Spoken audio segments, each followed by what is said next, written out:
Olá, eu sou o pastor Márcio da Igreja Presbiteriana de São Caetano do Sul e nós estamos presenteando a Igreja do Senhor com esses vídeos, com as 7 palavras da cruz, uma mensagem rápida sobre as 7 palavras da cruz. Nessa data tão importante que é a Páscoa, onde comemoramos a libertação do nosso inimigo, que é Satanás, nós estamos comemorando a morte e a ressurreição de Cristo. Cristo está vivo e Ele nos libertou dos nossos pecados, Ele nos libertou da escravidão de Satanás. E a primeira palavra da cruz, ela está lá em Lucas, capítulo 23 de Lucas, verso 34. Lucas 23, 34. Vejamos lá o que diz a palavra do Senhor, a primeira palavra de Cristo na cruz. Pai, perdoa-lhes, porque não sabem o que fazem. Jesus deu 7 brados, 7 gritos lá na hora da sua crucificação. E a primeira palavra, o primeiro grito, o primeiro brado que ele dá é essa oração maravilhosa. Pai, perdoa-lhes, porque não sabem o que fazem. Desde que Jesus chegou nesse mundo, ele foi rejeitado. Podemos lembrar algumas coisas. Não havia lugar para ele na hospedaria quando ele nasceu. Ele teve que nascer junto dos animais. Não havia nem sequer lugar, espaço para ele nascer. Ele, que era o dono desse mundo, não foi abrigado por ninguém desde o seu nascimento. O rei Herodes, logo que ele nasceu, ainda muito novo, tentou matar a Jesus. Olha só. Os judeus, diz a Bíblia lá em João capítulo 1, que os judeus, o povo de Cristo, não receberam Jesus. Mais uma vez você vê Jesus sendo rejeitado, sendo desprezado. As pessoas tinham um preconceito com Jesus, porque ele foi crescer na região de Nazaré, baseado lá em Isaías 9, não é? Que está dizendo lá, pode vir alguma coisa boa de Nazaré? Quando Filipe e Natanael vão conversar sobre Cristo, Natanael diz isso, mas ele, o Messias, pode vir alguma coisa boa daquela região, do mar da Galileia, Galileia dos gentios, de acordo com Isaías 9? Porque a parte de cima de Israel havia sido invadida primeiramente pelos assírios e houve uma mistura de raças ali. Havia um preconceito por ele ser nazareno, as pessoas desprezavam Jesus.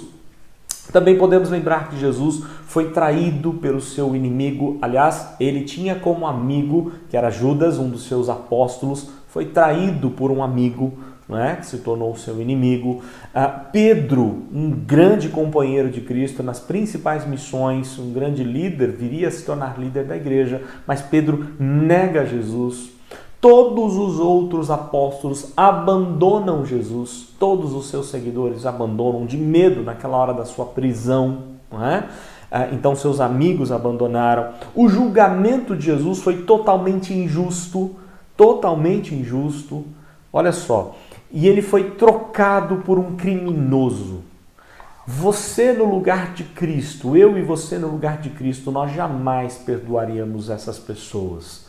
Todas elas cometeram erros, todas elas abandonaram a ele no momento que ele mais carecia de alguém do lado, de carinho, de conforto, de um abraço e de dizer que estava junto. Ninguém teve coragem de estar junto com Cristo. Na cruz, olha só, na cruz Jesus podia ter clamado por justiça. Jesus podia destruir o mundo inteiro naquela hora, ou as pessoas que estavam ali crucificando.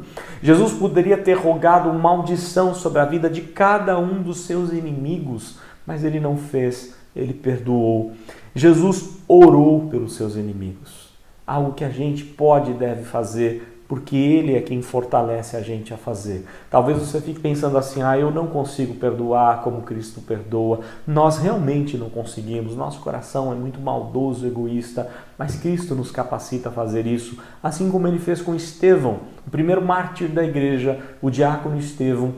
Lá quando estava sendo morto, ele perdoa os seus inimigos da mesma maneira como faz Cristo. Eu quero terminar dizendo o seguinte: Jesus ensina aqui com essa palavra, a primeira palavra da cruz, 2 coisas importantes para a gente. Que nós podemos e devemos orar, confiando que até mesmo os corações mais endurecidos podem se converter ao Senhor. Quando Jesus faz essa oração, você lê no livro de Atos que pessoas vão se convertendo, até líderes da religião judaica se convertem, porque Deus atendeu a oração de Cristo. Ore pelos seus inimigos, mas ore também por aqueles que você acha que nunca vão se voltar para Deus. Ore, quem sabe você está orando por um filho desviado, por um cônjuge há muito tempo, por um pai, por uma mãe. Continue, persevere, ore por eles. Jesus ensina a gente a orar em qualquer situação e principalmente nos momentos mais duros da nossa vida. Também ele ensina a perdoar. Não guarde mágoas no seu coração, perdoe. Perdoar é uma decisão, uma atitude. Jesus decidiu perdoar ali na cruz. Nós não somos vítimas. Jesus não tinha pecado algum. Ele não merecia aquela injustiça. Nós merecemos, somos pecadores. Eu já disse aqui recentemente de uma frase do meu professor, reverendo Cleómenes, lá no seminário. Ninguém vai conseguir falar mal de mim, porque tudo que disserem de mim é pouco do que eu sou realmente. Nós somos miseráveis pecadores. Então, mesmo que alguém fale mal de você, deixe isso para lá e perdoe, né? Coloque diante de Deus e siga a sua vida sem esse fardo, entregue esse fardo para o Senhor. Entenda que você não é merecedor das bênçãos de Deus, você é tão pecador quanto qualquer outra pessoa. Por isso, faça como Cristo, siga o exemplo de Cristo e se delicie. Por quê? Por essas palavras tão cheias de graça de Deus. Pai, perdoa-lhes porque não sabem o que fazem. Feliz Páscoa a você, a sua igreja, a sua família, em nome de Jesus. Eu vou falar sobre a segunda palavra da cruz.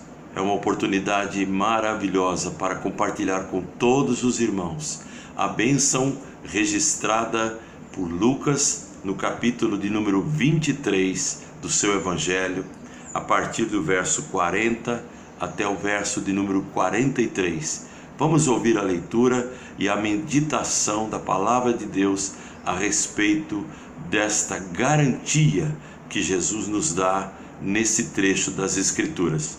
Lucas, capítulo de número 23, versículos 40 a 43, dizem assim: Mas o outro criminoso o repreendeu.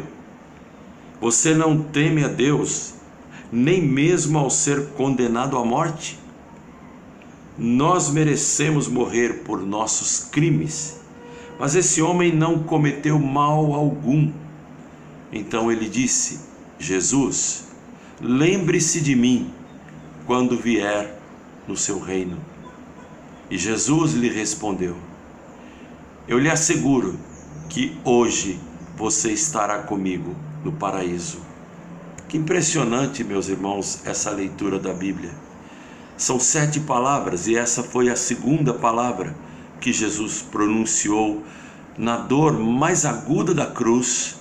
Ele ainda olha com misericórdia e compaixão para as pessoas, para os seus algozes e para 2 companheiros de Calvário, 2 ladrões, 2 bandidos, 2 criminosos, e no meio deles, o único santo, o único perfeito, o Rei dos Reis.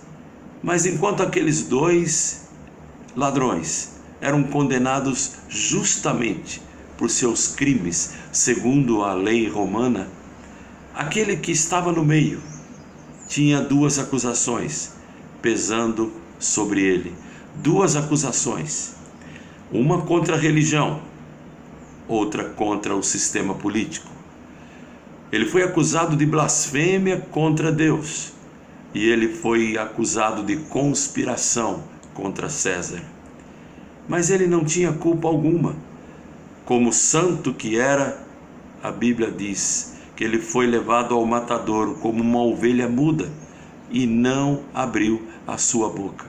Mas as 7 palavras que ele pronunciou ali na cruz revelam a graça, destilando do coração dele para salvar e trazer esperança e trazer redenção. Um dos ladrões em deboche não acreditava na redenção, não acreditava no perdão, não acreditava no arrependimento. Mas o outro, olhando para Jesus, percebeu a sua própria culpa sua própria miséria, enquanto ele percebia que o inocente que estava ali nada tinha feito, mas que preferiu levar sobre si o pecado de muitos para se tornar única e exclusivamente salvador e redentor de quem nele cresce.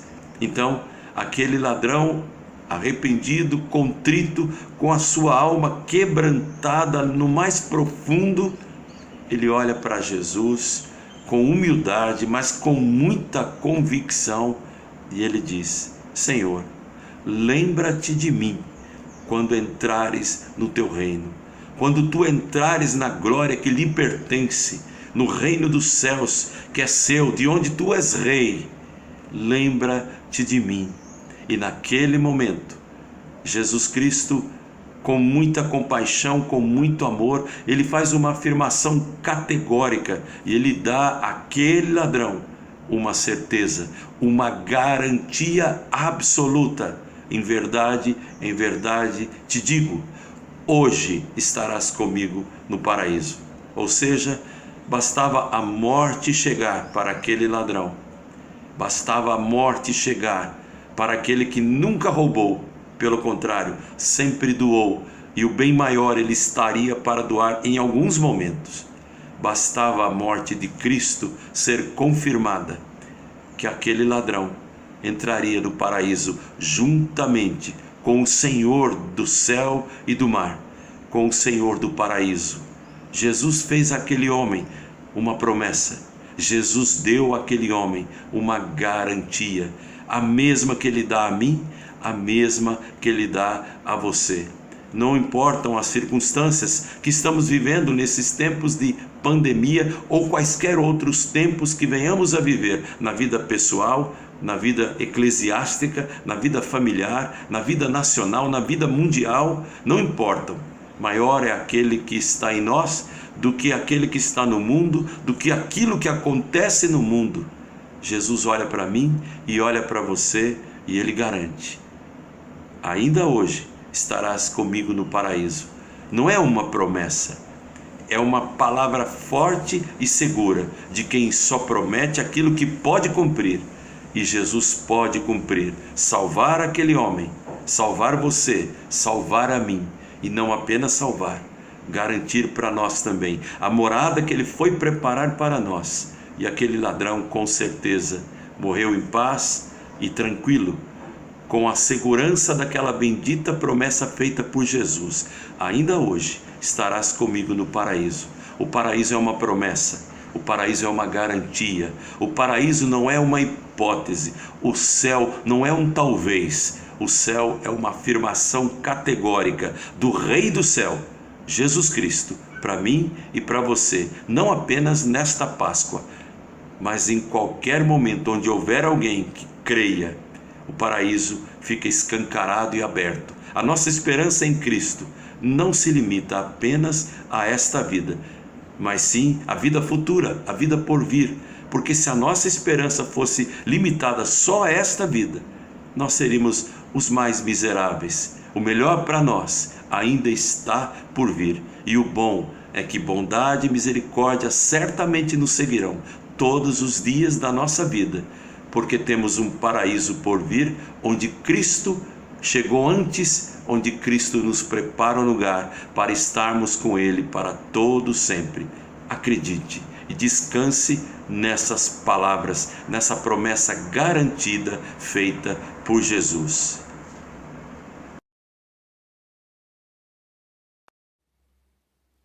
A terceira palavra de Jesus na cruz se encontra em João capítulo 19, versos 25 a 27. E junto à cruz estavam a mãe de Jesus e a irmã dela, e Maria, mulher de Clopas, e Maria Madalena. Vendo Jesus sua mãe e junto a ela o discípulo amado, disse: Mulher, eis aí teu filho. Depois disse ao discípulo: Eis aí tua mãe. Desta hora em diante, o discípulo o tomou para casa. Dentre tantas lições preciosas que podemos tirar desse texto, encontramos o altruísmo, a preocupação de Jesus com o próximo. Mesmo crucificado, em meio à dor, à agonia, ao sofrimento físico, espiritual, ele estava olhando sempre para o próximo.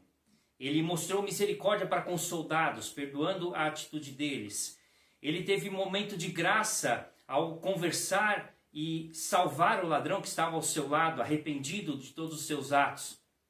Ele olha agora para sua mãe, preocupado com ela, e mostra esse carinho, essa atenção a ela, dizendo que agora ela precisava de um amparo, de um lar.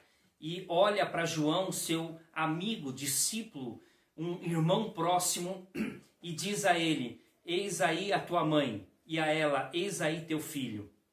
É interessante a gente reparar isso, porque Jesus, durante seu ministério, ele sempre pensou no próximo. A sua vida foi entregar-se e fazer isso de forma voluntária, como estava fazendo neste momento. Então esta palavra mostra num primeiro momento o altruísmo de Jesus, a preocupação de Jesus. Ele estava na cruz sofrendo por nós, por mim e por você. A segunda ideia que podemos tirar aqui tão preciosa é a preocupação familiar que Jesus tinha.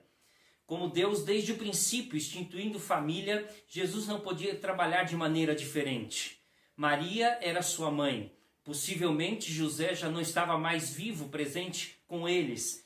E no cuidado como o filho mais velho, como o arrimo da família, ele traz a responsabilidade deste cuidado familiar. Portanto, ele passa a João, talvez o mais novo dos discípulos, alguém que pudesse acompanhar com amor e carinho, alguém que tivesse o afeto por Maria, alguém que acompanhasse ao longo de alguns anos a vida familiar de Jesus. João podia receber Maria como sua mãe. E o texto diz lá no final do verso 27 que desta hora em diante, João tomou Maria para sua casa como sua mãe e cuidou dela. Portanto, a preocupação também de Jesus, enquanto morria naquela cruz por nós, para perdoar os nossos pecados, era a sua responsabilidade familiar. Não podemos deixar de pensar que o primeiro milagre de Jesus foi num casamento, e uma das suas últimas palavras envolve também família. Como plano de Deus, a família é algo fundamental. Portanto, Jesus, preocupado com isso, faz o entrelaçamento, a união familiar entre Maria e João, seu discípulo amado. Assim seja com relação à nossa vida familiar, a preocupação que nós devemos ter também para aqueles que estão próximos a nós, para aqueles que são queridos, aqueles que Deus colocou na nossa vida. Quando Jesus diz: eis aí teu filho, para Maria, e diz para João: eis aí tua mãe, ele estava pensando na preocupação, no altruísmo, e como estava pensando também na responsabilidade familiar. Que Deus assim guarde e proteja a todos nós com relação a esta palavra.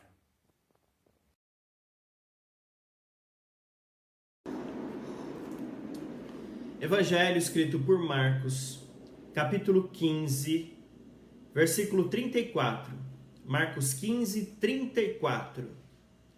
A hora nona, clamou Jesus em alta voz: Eloi, Eloi, lama sabachthani, que quer dizer: Deus meu, por que me desamparaste? A quarta palavra da cruz.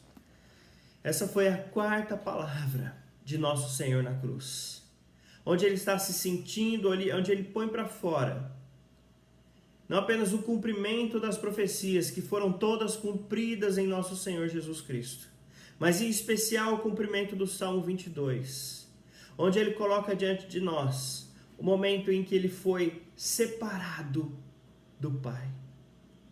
O único momento na eternidade em que Cristo Jesus, nosso Senhor, foi separado, foi rejeitado, foi abandonado, foi desprezado pelo Pai.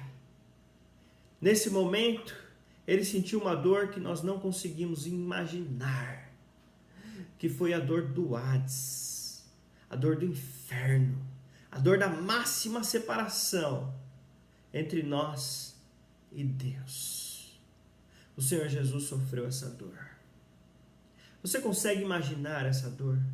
É uma dor que nós não conseguimos nem imaginar, mas é uma dor que nós merecíamos sofrer hoje e eternamente, porque nós rejeitamos a Deus, nós desprezamos a Deus. Quando nós pecamos, quando escolhemos seguir os nossos próprios caminhos, a nossa própria vontade, sem nos preocupar com o que a palavra de Deus nos ensina, nós rejeitamos a Deus e pecamos contra Deus.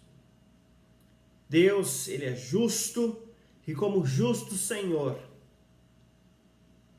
Ele deveria nos punir, mas Ele escolhe sofrer para ter misericórdia de nós. Quando nós escolhemos perdoar, quando nós escolhemos ter misericórdia, nós precisamos sentir a dor daquilo que a outra pessoa fez para conosco. Vamos imaginar a seguinte situação. Imagine que alguém venha e mate a sua esposa, mate o seu cachorro, mate o seu filho. Alguém venha e lhe cause um mal. Você tem duas opções. Você tem duas escolhas. Ou você sente essa dor e perdoa, ou você se vinga. Deus só tinha duas opções. Ou Ele exerceria justiça, ou Ele exerceria misericórdia. Mas para Ele exercer a misericórdia, Ele teria que sofrer a dor. Ele veio até nós como Deus Filho e sofreu a dor. Não apenas a dor física, não apenas humilhação, escárnio, chicotadas, uma coroa de espinhos na sua cabeça, ter os seus membros cravados numa cruz. Não apenas a dor física, mas principalmente a dor espiritual. É uma dor que nós não conseguimos nem imaginar. A dor da separação total entre nós e Deus. O momento em que houve trevas sobre a terra, como se Deus virasse as costas. O momento em que Deus realmente fechou os olhos, virou as costas para o seu filho e o deixou abandonado para morrer como verme, como cita o Salmo de número 22. Sabe por que Deus fez isso? Porque Ele nos amou. Porque Ele decidiu ter misericórdia de nós. Porque Ele decidiu nos perdoar. Ele decidiu então pagar pela dor e pelo sofrimento que nós merecíamos sofrer, para que nós pudéssemos receber a misericórdia. Ele foi rejeitado, Ele foi desprezado, Ele foi abandonado, Ele foi largado para morrer, Ele foi humilhado, para que nós não precisássemos sofrer essa separação, essa rejeição eternamente, mas para que nós pudéssemos receber do próprio Deus a união, a intimidade, o conforto, a paz, a intimidade, o amor, o abrigo, o aconchego, o cuidado eterno do próprio Senhor na eternidade. Basta nos arrependermos dos nossos pecados, crermos apenas em Cristo para a salvação das nossas almas e tê-lo como Senhor, seguindo as orientações dele na sua palavra, que nós vamos estar para sempre com Ele, sendo abrigados e cuidados e em plena íntima comunhão com o Senhor. Glória a Deus por isso. Louvado seja Deus. Glória ao Cristo Jesus. Glória ao Espírito Santo. Glória ao Senhor em Cristo Jesus. Amém. Obrigado, Senhor.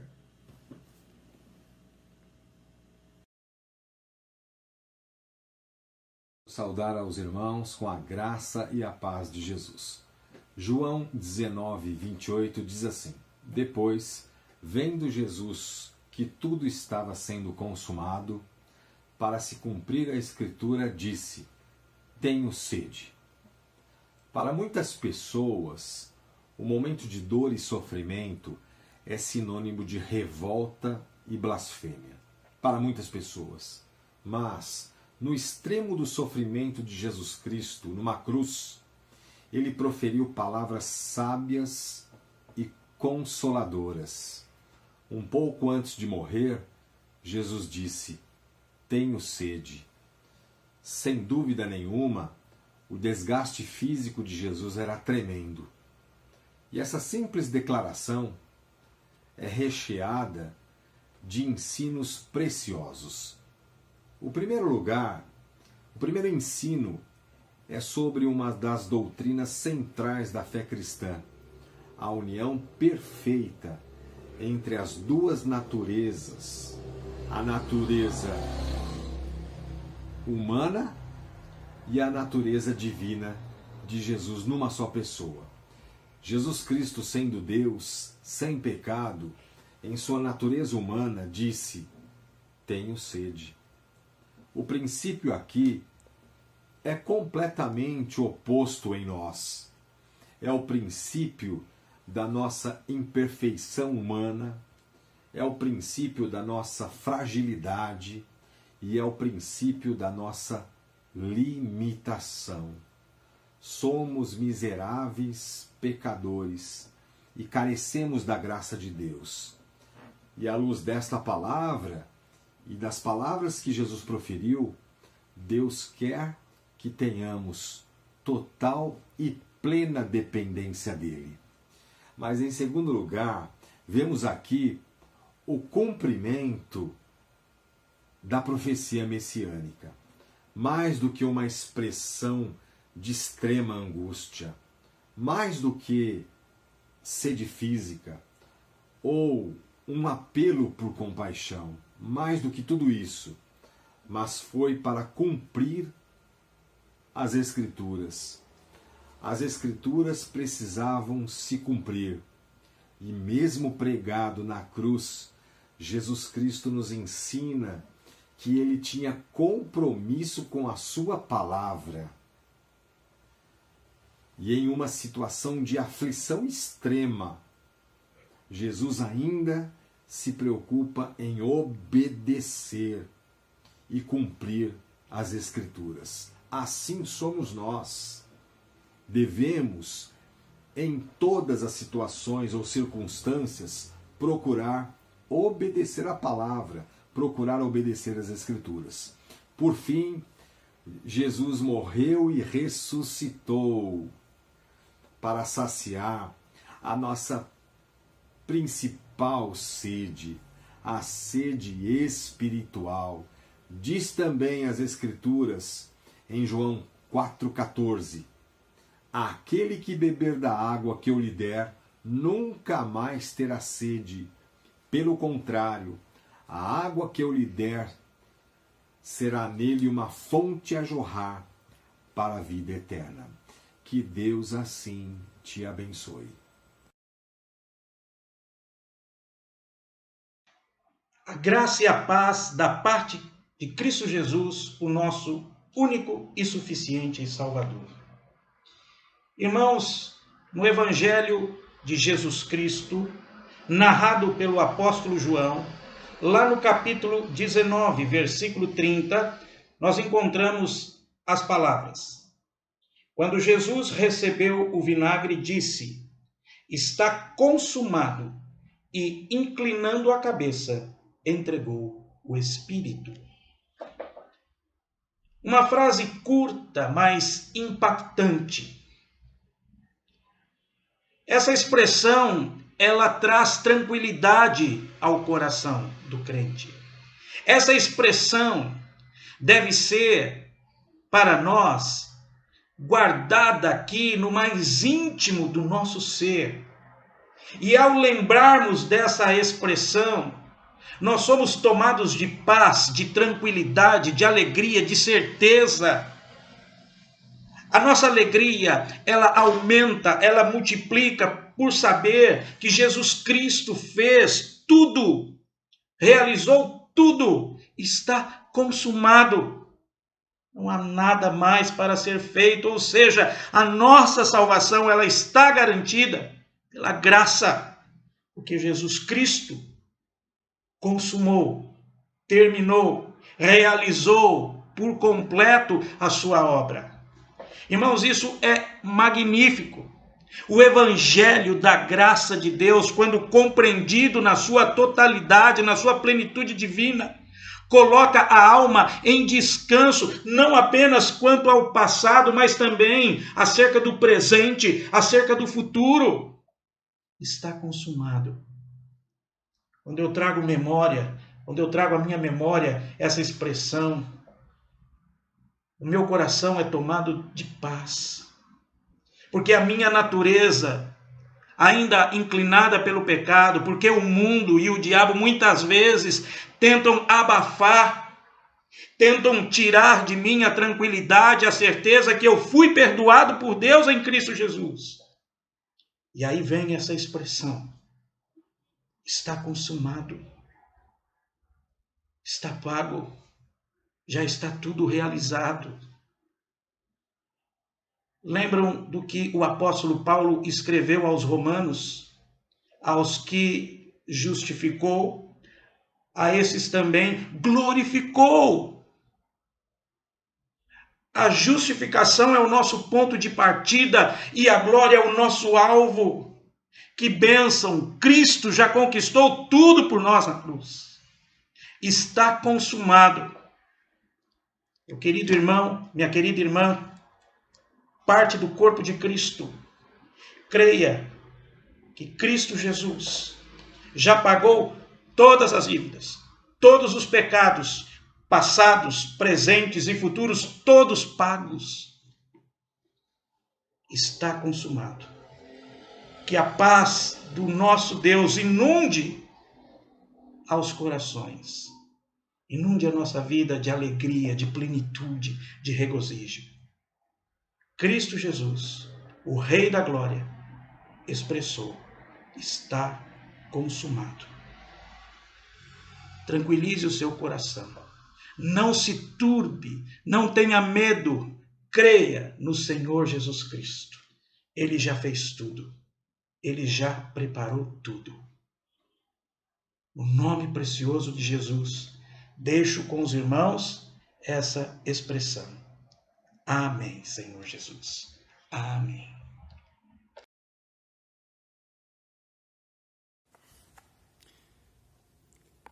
A sétima palavra da cruz, registrada no Evangelho de Lucas, capítulo 23, o versículo 46. Então Jesus clamou em alta voz: Pai, nas tuas mãos entrego o meu espírito. E dito isto, expirou. Deus, meus queridos, escolheu a cruz como modo de perdoar os pecados e reconciliá-los com Ele. Certamente não havia outra forma de responder a todos os questionamentos da teologia, senão através da cruz. A cruz, meus queridos, foi a resposta de Deus ao diabo, à lei, à sua honra ofendida, à ordem moral do mundo e ao seu amor por nós. A cruz, meus queridos, com certeza, a cruz, ela tem voz. Através dela, meus irmãos, Deus está falando ao mundo, pois o Deus que é Espírito tem na palavra o seu principal instrumento de autorrevelação ao homem. O que Deus está revelando de si mesmo ali na cruz, Deus está revelando, meus irmãos, a glória, a sua glória, porque a cruz, ela revela a glória de Deus. A cruz, ela revela a justiça de Deus. A cruz, ela revela o amor de Deus, mas a cruz também revela a sabedoria e o poder de Deus. As últimas palavras de Jesus, eu fico imaginando, meus irmãos, e olhando a história, quando Agostinho, no 4º século, as suas últimas palavras a que ele declarou foi assim: faça-se a tua vontade, vem, Senhor Jesus. Contrapartida, quando nós olhamos as últimas palavras de Karl Marx, quando a sua empregada perguntou para ele no leito da morte quais são as suas últimas palavras, e ele disse: vai embora. Últimas palavras são para tolo que não falaram o bastante. As últimas palavras, meus irmãos, de Jesus na cruz foi crucial para nos ensinar algumas lições preciosas. E é muito interessante, meus irmãos, porque Jesus, ele transformou na cruz, na maior tribuna da história, e dali ele falou as palavras, proferiu as palavras abençoadoras. E essa palavra, meus irmãos, a sétima palavra, é uma palavra que nos chama a atenção, é uma palavra que nos leva a uma reflexão.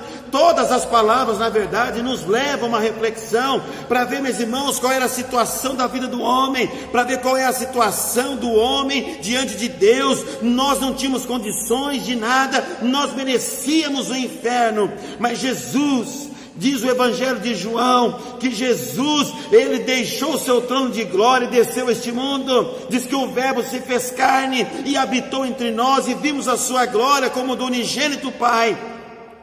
E agora, meus irmãos, Jesus, ele veio trazer a salvação para a minha vida, para a sua vida e para a vida de todos aqueles que creem. E quando Jesus, meus irmãos, fala da última palavra, Pai, nas tuas mãos entrego o meu espírito, é algumas lições que nós podemos aprender. Depois de conquistar a vitória e dar o brado de triunfo, Jesus, meus queridos, está pronto para voltar para casa. Ele entrega o seu espírito ao Pai num gesto de rendição, ensinando-nos, meus irmãos, algumas lições preciosas. E a primeira lição que ele nos ensina é que ele deu a vida de forma espontânea. Diz o texto de Filipenses capítulo 2, o versículo 5 em diante, que nós devemos ter o mesmo sentimento que houve também em Cristo Jesus, que não usurpou em ser igual a Deus, antes a si mesmo se esvaziou, assumindo a forma de servo, sendo obediente até a morte de cruz, e isso ele fez espontaneamente por você, por mim e por todos nós. Segundo lugar, Jesus é perfeitamente homem. Sua humanidade foi provada porque morreu como um ser humano. Nós aprendemos, meus irmãos, que seu corpo morreu, mas o seu espírito não, nem foi para o túmulo, mas para o Pai. Mas em terceiro lugar, Jesus lidera-nos com o caminho da entrega confiante ao Pai na hora da morte. Morrer para o Filho de Deus é entregar o Espírito ao Pai. E quando Jesus morreu, céu, terra, inferno foram abalados. O inferno foi derrotado, as potestades expostas ao desprezo, e a antiga serpente teve a cabeça esmagada. A terra, meus queridos, ficou de luto, o sol escondeu o seu rosto, o véu do templo rasgou-se de alto a baixo, visto que se abriu um novo e vivo caminho para o céu. Agora, meus queridos, nós precisamos viver de conformidade à vontade dele. Ele morreu a nossa morte para que você e eu vivêssemos a vida novamente, a vida com ele ou a vida dele. Ele venceu a morte na ressurreição. Jesus precisava vencer a morte era o último inimigo a ser vencido, e ele venceu. Quando Jesus disse as suas últimas palavras, você pôde perceber o que Jesus fez. Ele fez por amor a nós, ele fez por amor a você, ele fez por amor a mim. Que nessa semana, que é a semana conhecida como a semana da Páscoa, e hoje a sexta-feira da Paixão, que você possa glorificar a Deus, que você possa buscar a Deus de todo o teu coração, porque foi há 2000 anos atrás, ele deu a sua vida por mim, por você, por todos nós. E nós podemos hoje dar esse brado de vitória. Ele trouxe a salvação, ele nos libertou do império das trevas e nos transportou para o reino de luz. Nós agora somos filhos de Deus. Já Romanos, o apóstolo Paulo diz, Romanos capítulo 8, verso 1, nenhuma condenação há para aqueles que estão em Cristo Jesus, nosso Senhor. Que o Senhor te abençoe, que o Senhor te guarde, faça resplandecer sobre vós o teu rosto e te dê a paz.